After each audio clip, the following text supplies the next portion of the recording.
We are back with this. Lord have mercy. I'm just kind of placing it on parts that I have in this area.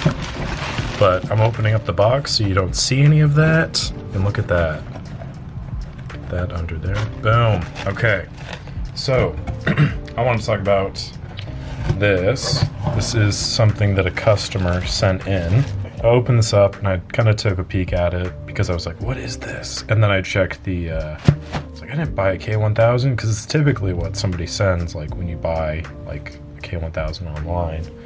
But this is from the customer. I double checked with him and then I also used my eyeballs and read who sent it and I was like, yeah, I remember this now, but I digress. This is the worst comb over I've ever seen in my life. Just go bald, man. Like, just, it's over. The battle is lost. Don't slap me, Will Smith. Anyway, so I figured that, one, this would be a good video for him to kind of talk about what he has, and then also for anyone who's interested. And, you know, this is kind of what you'd find in an attic. More than likely, you're going to come across something similar to this, which is just kind of stuff. And I want to go over stuff. So first off, notably, we have this, which is a Canon case, Canon leather case, I should say. And it's, you know, it's seen better days. I don't really think they use the highest quality leather for these things, and it shows. These are great little cases if you feel so inclined to keep them. If not, though, like, I mean, throwing them away is not the worst thing in the world. But what you do is you put the camera in, sits in like this, and then this flips up over top and clicks into there. You pull this off, and this should, a little stiff, but if you put this little eyelet in here, you can do that, slide it down or push it up. I prefer just having something like this, just as like extra protection, and it has these little snap deals that go over the eyelets or the strap lugs on the camera. But just because it says Canon doesn't mean it's only for Canon. So bear that in mind. Like if you're, you know, someone that's very interested in having all branded things, then maybe try and find like a Pentax one if you have a Pentax, or try and find a Canon one. But in all honesty, like whatever works is what works, I think. So that is how you can kind of use a case, or you can just, you know, try and throw it away. Up to you. I like them personally. This one's not in the best condition in the world, but you know, it is what it is. Up next, we have this foldable shade thing. This is like rubber deal, which is kind of nice if it's like a bright sunny day. You're shooting at like wide open aperture and a fast shutter speed, you can use this to kind of reduce any amount of like glare that's coming in. And then it folds in like that, so it's not like a constant dish that you have sitting on. I kind of dig that. You got filters. These are always nice to have. Chroma filters. I'm wondering if you have the... what is this? Oh, nice, another lens. So this is a 28 2.8. You can see around the corners here. Oh, well, yeah, the top is just kind of... you're not going to be able to put a lens filter on this because it's kind of dented in and such. It's a little toasty. The lighting's a little toasty. I'm set up by my window, so a little bit of a different deal. That's funny. But anyway, so dented in. Can't use a filter, but the lens will work just fine, and it's a 28 2.8. You really can't go wrong with this. I personally like the 28 a lot. It's a wider angle lens, so, you know. Also, it's a third-party lens, so you're not going to have a lot of luck reselling it if you feel so inclined to do so, unless it's like with a camera. But you can't ask as much because it's third-party. People won't recognize it, so you just kind of have to sell it as is, and especially if it's in that condition. I would honestly just hold on to it. So this is a Pentax lens mount. You can tell because it has this little like rhombus, I think that's the term. I don't know. I have not had a math class in a while, but rhombus there, and then the aperture blade right there. And then also it does say Pentax on it. But if you're looking at like a third-party lens, that's the mount. Canon, the bayonet mount will look like this. So it has this piece here, which you need to use one of these and then press it on that piece there. So let me show you one more time. Little button right there, press in on that, and then this slides over like such. She just attacked my carpet, that's good.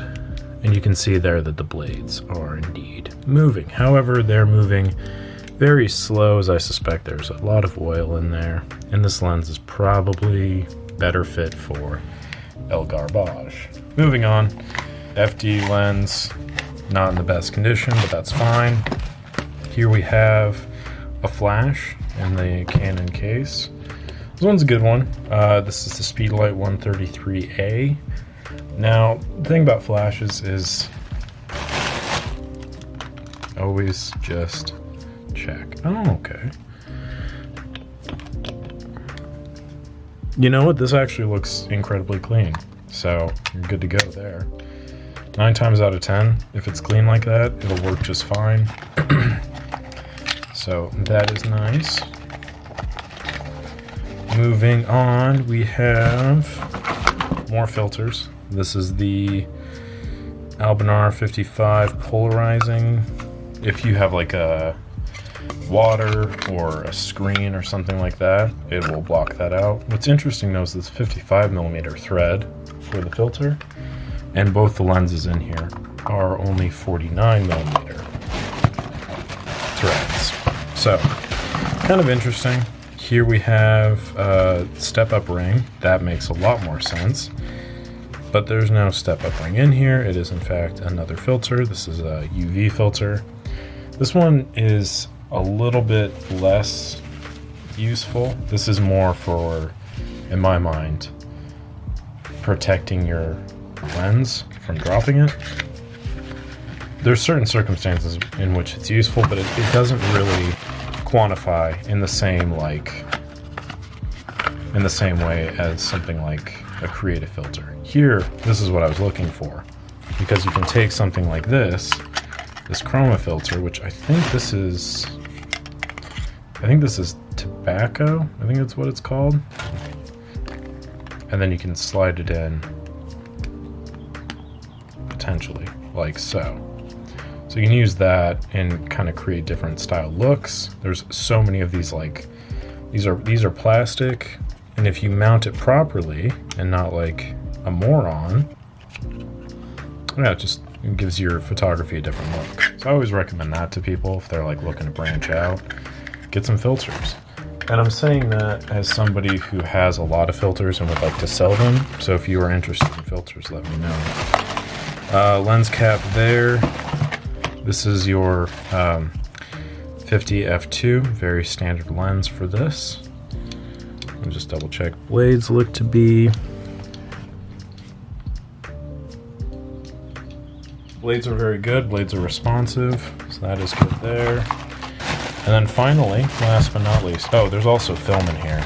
I would go off on a limb and say that this film is probably okay.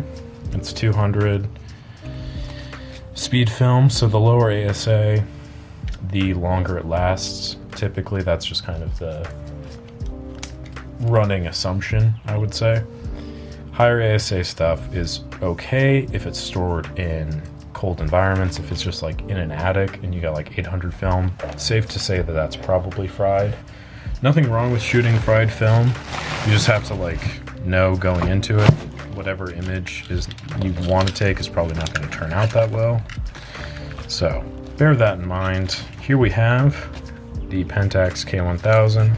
This is the original reason that he sent this in, so I could inspect this, see if it needed to be repaired, give it an estimate, and all that good stuff. So first what we're going to do is take off the strap, because I really don't like working with straps, just in general, especially when I have to do inspections, because it's just kind of like more stuff in the way.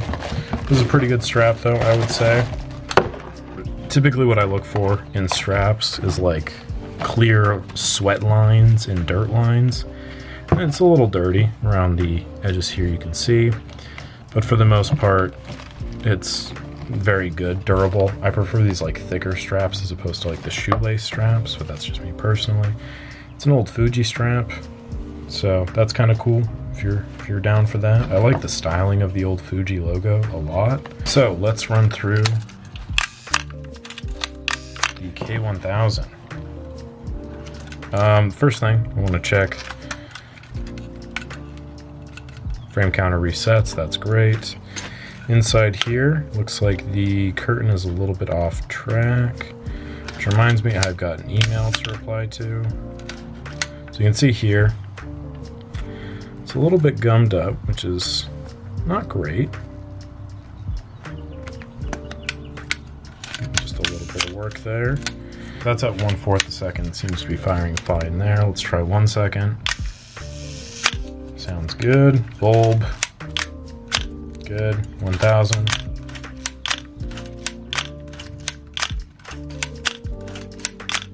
Okay. So we're going to take the bottom off. If this was you, like the viewer, and you're checking your stuff, I would not recommend taking the bottom off, but this is just easier for me to do at the moment. So we're going to take this off. And then from here, we're going to be looking at the battery compartment, the wire, all that stuff, yada yada yada. Make sure that that's looking good. Then we'll put a new battery in it, make sure that it is working. So there's a battery in here currently. I don't know if that's good or not. I did not check the light meter before, so your guess is as good as mine. And then just unscrew this. Now typically what I tell people is just kind of gently tug on the wire, and then if it comes off, then that's typically because it's corroded, and if it doesn't, that's because it's still on there, obviously. But I don't want to do that, so we're just going to unscrew this completely because it's just, I've got the screwdriver, it's going to take 20 seconds. And I have a feeling that it's still good because this camera is in like really good shape. And I want to show you what a good contact looks like because we don't get nice things here often, as you may know. Look at that. Beauty. Absolute beauty. Throw that back on there because it should be good to go. I'm probably going to put a new battery in it anyways, just in case. So far, the only like issues I would say would be the curtain is not that great. The 28mm FD lens, which you couldn't use on this camera anyways because it's a different lens mount, that is probably not a great lens to use. But yeah, other than that, I would say that we are in pretty good shape. We're going to put the battery in here. Remember, it's positive side up. Put this on top. And then unscrew. There are 3 screws in the bottom. The 2 ones on the side are the same. The one in the middle is a little bit smaller. Bear that in mind if you decide to do this yourself. 3 screw. Okay, get all that screwed in, good to go.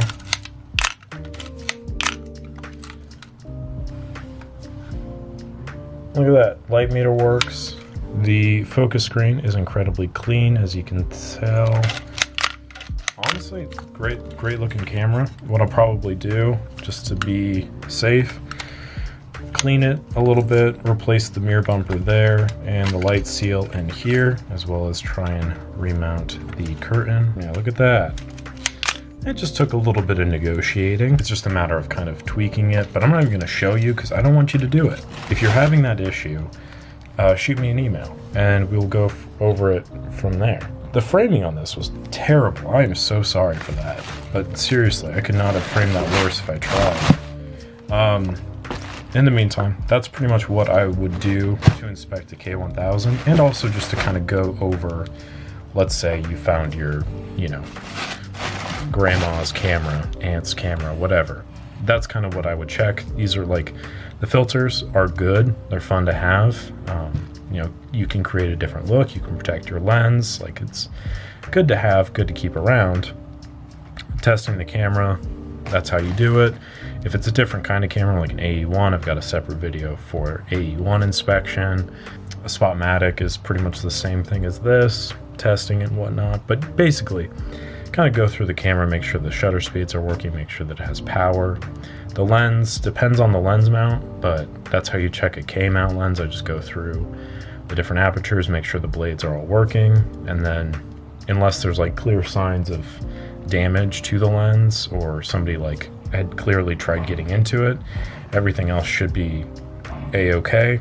Check to make sure there's no dust or fungus in the lens as well, but typically that's pretty easy to tell going into it. Like, if the lens looks pretty beat up, then inspect it more clearly. But that was a very clean lens, so nothing to worry about there. The FD lens is not good.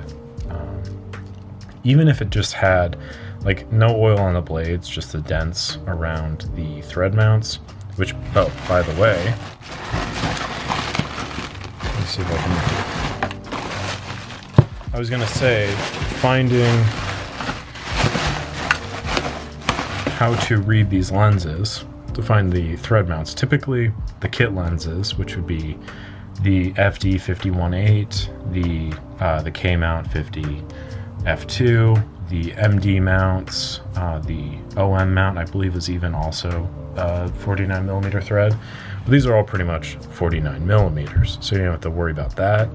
It doesn't say it on here, I don't think. On the older lenses, it does say it typically, 49mm thread on the kit lenses, so keep that in mind. But even if like there's dents on the threads itself, you can still use the lens. It does limit your like ability to use filters. It's not like a huge deal, but it's just something to be wary of, I would say. It's not going to ruin your experience, but it is a limiting factor in that you can't use filters. So that's pretty much it in as far as this camera is concerned. So I hope this helps the customer.